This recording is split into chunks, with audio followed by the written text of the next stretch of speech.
وګوره هغه د وظیفو مدرسو ملا عمر پیدا کړ امریکې په لړزان کلا زه په ټوکړو ملا شویم زه د مسلمان د پښتون دروازې ته ولاړم ما دروازه ټکولې ده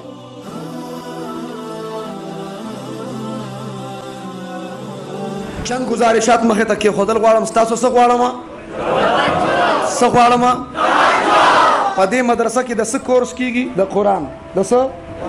د څه کورس کېږي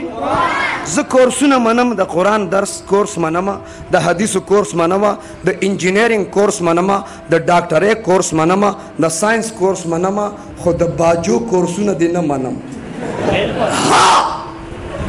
انقلاب د قرآن په درس سر راځي ماله چا پیغور راکړ وی وظیفو والا یې که نه ما دا پیغور په زړه وخوړ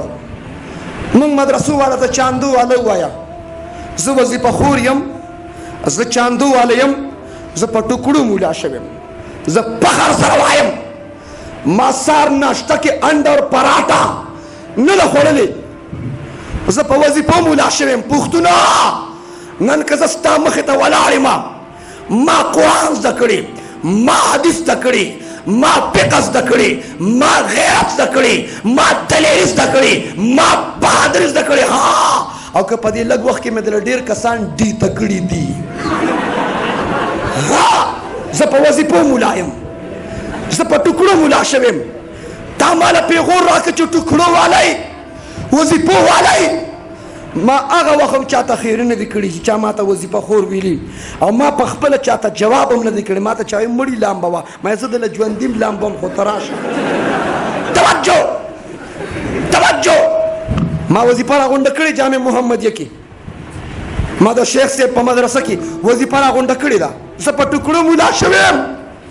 زه د مسلمان د پښتون دروازې ته ولاړم ما دروازه ټکولې ده ما هغه وخت هم دعا کړې وه تاسو خدای وبخه وظیفه راوړئ زه قرآن زده کوم ماله وظیفه راوړئ زه حدیث زده کوم په مدرسه کې ماله وظیفه راوړئ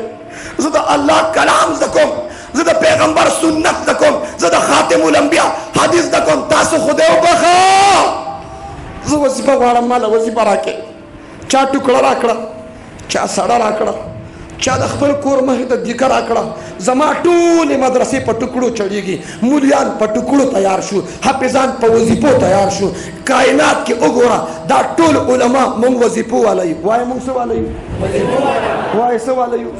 مونږ ټوکړو والا مونږ فخر کوو مونږ ټوکړو والا یو مونږ وظیفو والا لیکن واوره مدرسې په وظیفو چړېږي مدرسې په چاندو چړېږي لیکن پاور طاقت وګوره د وظیفو مدرسو ملا عمر پیدا کړ امریکې په لړزان کلا نعره تکبیر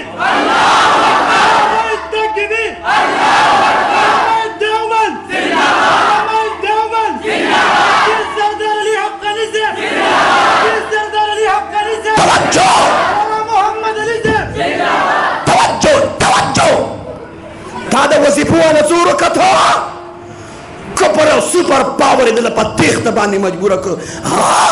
تورو پټکوم انقلاب راوسته د تبلیغ والو سپینو پټکوم انقلاب راوسته او انشاءالله پاکستان کې به په زیړ پټکي سره انقلاب راځي انشاءالله دا انقلاب به ویني انشاءالله زما د توجه په ډېرو خلکو کې سوی لګولې دی سم خارخې پکې لګولې دی بهرحال یو سړي به چې کوم دی ډېر وي نو چاله یې دړ کړ